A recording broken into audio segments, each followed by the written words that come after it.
नमस्कार दोस्तों, आज का ये वीडियो स्वामी विवेकानंद जी के जीवन के कुछ रहस्यमय तथ्यों पर बनाया गया है।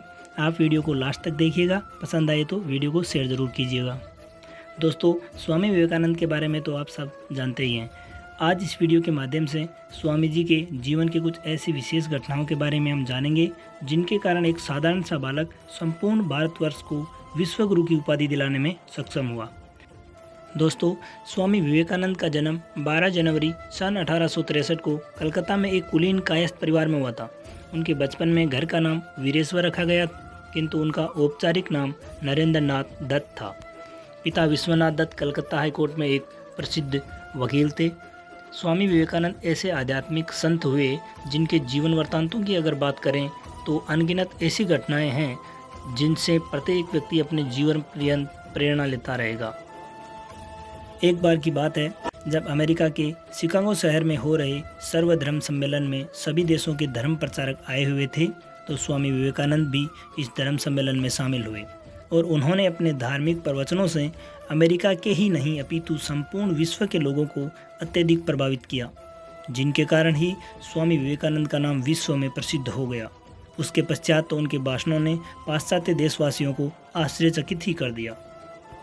अमेरिका के लोग उनके भाषणों से इतने प्रभावित हुए कि उन्हें अपने यहाँ ठहरने के लिए अच्छे अच्छे व्यक्तियों में प्रतिस्पर्धा होने लगी। परंतु स्वामी जी सच्चे अर्थ में सन्यासी थे। उन्हें किसी से कुछ भी प्रयोजन नहीं था। वास्तव में देखा जाए तो स्वामी जी वहाँ भारत की दरिद्रता के निराकरण के साधन का अन्वेषण करने गए थे।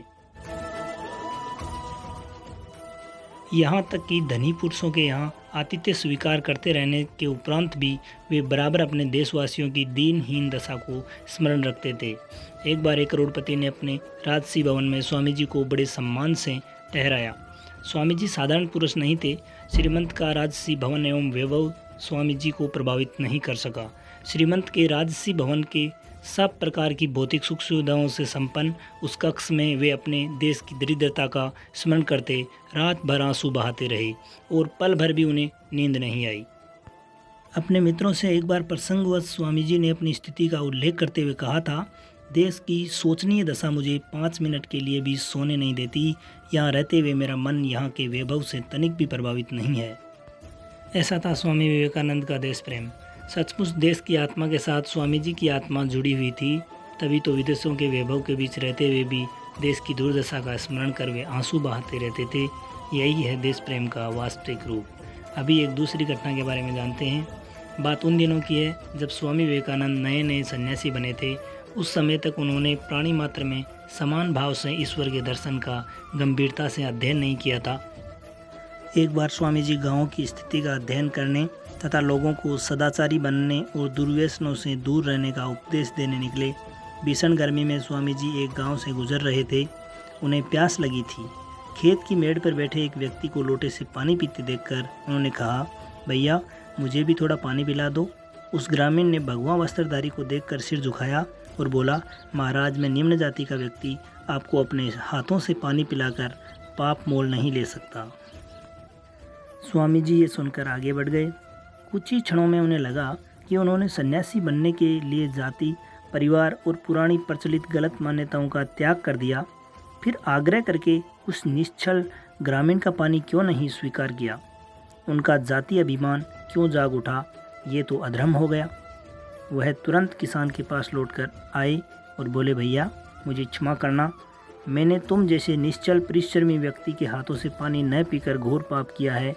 निम्न जाति तो उसकी होती है जो दुर्व्यसनी और अपराधी होता है। स्वामी जी ने उसके हाथों से पानी ग्रहण किया। बाद में वह खुलकर ऊंच नीच की भावना पर प्रहार करते रहे। स्वामी जी के जीवन से जुड़ी एक और घटना। एक बार की बात है जब स्वामी विवेकानंद की प्रसिद्धि देश विदेशों में फैली हुई थी, जिसके कारण एक बार एक विदेशी महिला उनके विचारों से प्रभावित होकर उनके पास आई और स्वामी विवेकानंद से बोली कि मैं आपसे शादी करना चाहती हूँ ताकि आपके जैसा ही मुझे एक गौरवशाली पुत्र की प्राप्ति हो, जिससे हमारा पुत्र बड़ा होकर इस संसार को ज्ञान की प्राप्ति कराए और मेरा नाम रोशन हो।